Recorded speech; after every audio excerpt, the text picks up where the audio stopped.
আপনাদের সবাইকে স্বাগতম নর্থ সিটি হ্যাপি কিচেনে। আমি পাপিয়া চলে এসেছি আজকে একটা নতুন রেসিপি নিয়ে। আজকে চিকেনের গ্রেভি বানিয়ে আপনাদের দেখাবো। এখানে নিয়ে নিয়েছি চিকেন, ভালো করে ধুয়ে পরিষ্কার করে নিয়েছি। সাথে নিয়েছি এখানে আলু, মশলার মধ্যে নিয়েছি হলুদ, নুন, লঙ্কা গুঁড়ো, ধনে গুঁড়ো, জিরে গুঁড়ো আর এখানে চিকেন মশলা। আর নিয়েছি টমেটো কুচি, পেঁয়াজ কুচি, আদা রসুন পেস্ট, আর এখানে পেঁয়াজের বেরেস্তা করে সেটাকে ভেজে বেরেস্তা করে বেটে নিয়েছি। আর নিয়েছি টক দই। এর মাংসটাকে মাখিয়ে নেব। মাংসটা তো বললাম ভালো করে ধুয়ে পরিষ্কার করে নিয়েছি। মাংসের মধ্যে এই গুঁড়ো সব মশলা দিয়ে দেবো।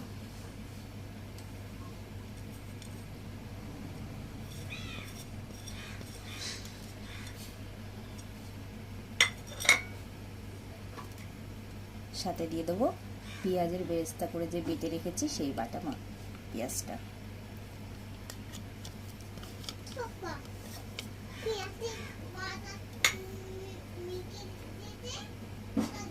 আর দিয়ে দেবো আদা রসুন পেস্ট।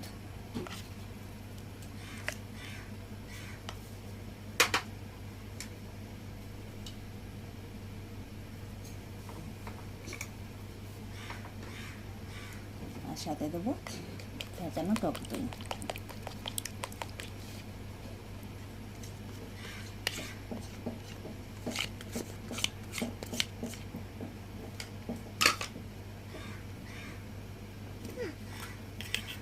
এখন দিয়ে দেবো সরষের তেল।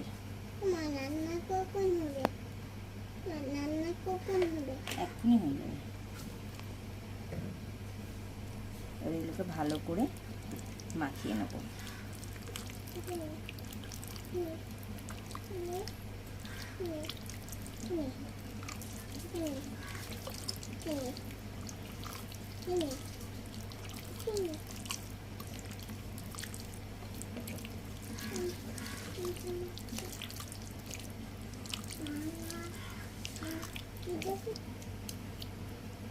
মাংসটা ভালো করে মাখিয়ে নিয়েছি।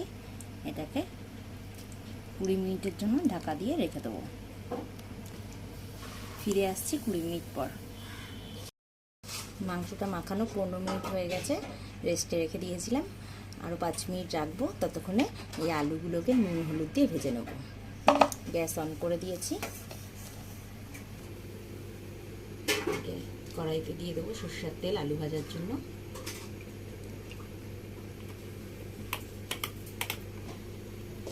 এদিকে তেলটা গরমে দিয়ে দিয়েছি।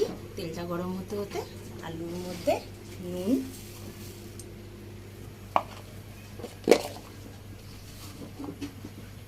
সাথে হচ্ছে একটু হলুদ মাখিয়ে নেব।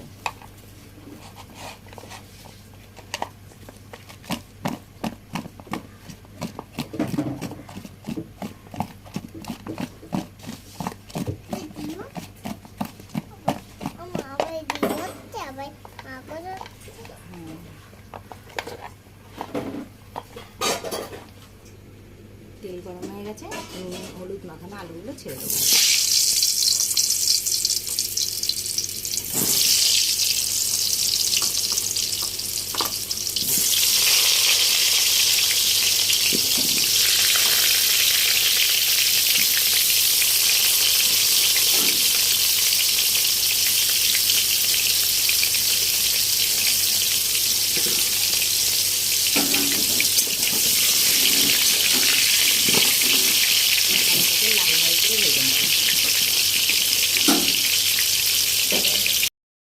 দেখুন আলুগুলো সব লাল লাল করে ভাজা হয়ে গেছে।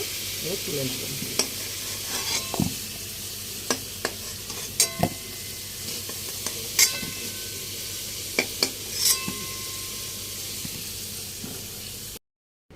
এই তেলের মধ্যেই দিয়ে দেবো পেঁয়াজ কুচি। আমি আর বেশি তেল দেবো না, কারণ মাংসতে কাঁচা সরষের তেল মাখানো আছে।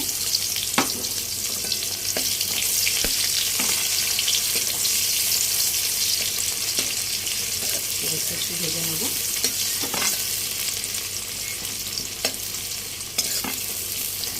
খুব বেশি কিন্তু লাল করে পেঁয়াজটা ভাজবো না, কারণ হচ্ছে মাংস মাখাবার সময় আমি পেঁয়াজ বেরেস্তা করে যে বেটে দিয়েছিলাম, ওটাতে পেঁয়াজ বেশি করে ভাজা আছে। এখানে এগুলো একটু হালকা কালার চেঞ্জ হলেই তারপরে বাকি মশলা দেবো।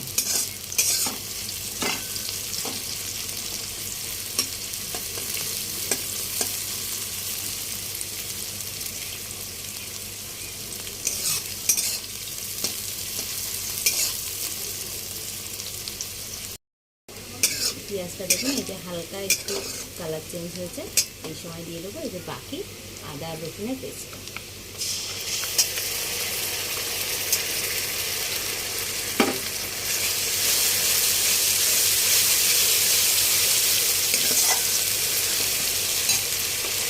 আর সাথে দিয়ে দেবো টমেটো কুচি।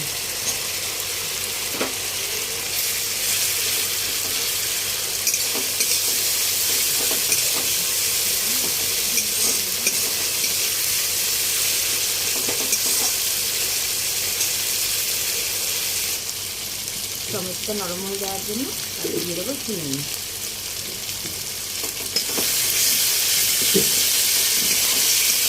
নুন কম দিলাম কারণ হচ্ছে মাংস মাখাবার সময় আমি এখানে নুন দিয়েছি, আলু ভাজার সময় নুন হলুদ মাখিয়ে নিয়েছি।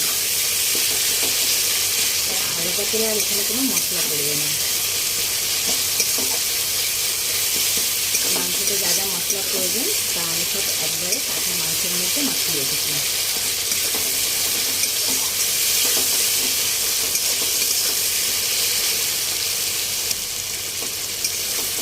টমেটো নরম হয়ে গেছে,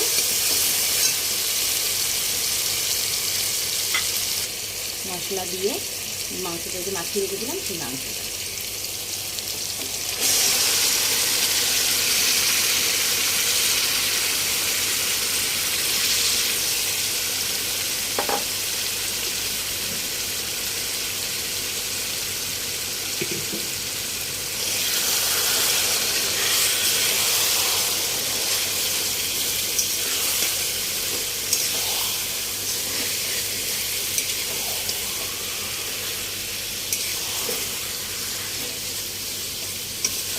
মাছটাকে একটু ভালো করে কষে নিতে হবে।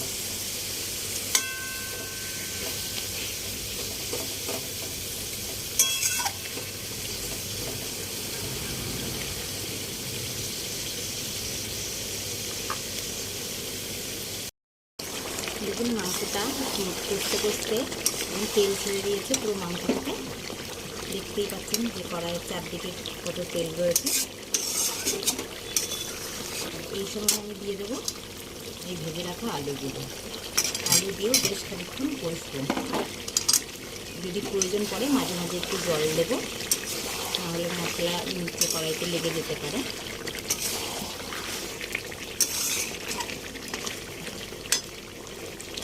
এখন জল দেবো না, এখন এই আলুটা দিয়ে খানিকক্ষণ কষবো আরও। যদি প্রয়োজন পড়ে তাহলে জল দেবো।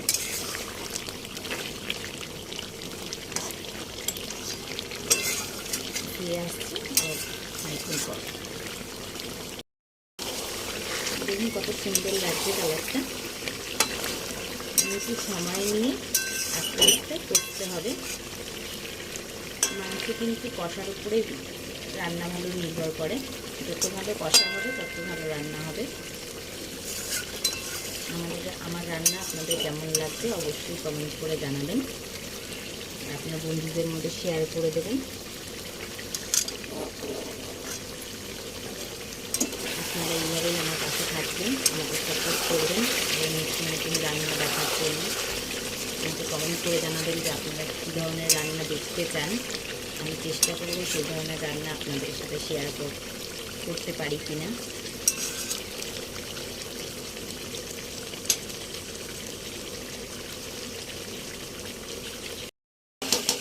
আমার কিন্তু মশলাটা প্রায় কষানো হয়ে গেছে, তেলও ছেড়ে দিয়েছে।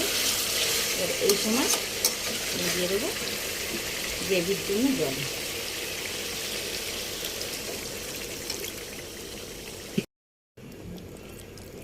গ্রেভির জন্য জল দিয়ে দিয়েছি। এবার এই যে জলটুকু দিয়েছি তাতে আলুটা সেদ্ধ হয়ে যাবে আর চিকেনটাও সেদ্ধ হয়ে যাবে। চিকেন মোটামুটি সেদ্ধই হয়ে গেছে, কষানোর সময়। বাকি যেটুকু আছে সেটুকু গ্রেভিতে জলে সেদ্ধ হয়ে যাবে। তারপরে ফিরে আসছি জলটা একটু টেনে গেলে আর পুরো মাংসটা রেডি হয়ে যাওয়া পর্যন্ত। দেখুন মাংসটা রান্না আমার রেডি হয়ে গেছে। আমি এরকম গ্রেভি রেখেছি, আপনারা আরও কমও রাখতে পারেন, চাইলে আরও বাড়িয়ে দিতে পারেন। আর মাঝখানে নুন মিষ্টিটা একটু দেখে নেবেন। আলু ভালোভাবে সেদ্ধ হয়ে গেছে, এবার নামিয়ে নেবেন।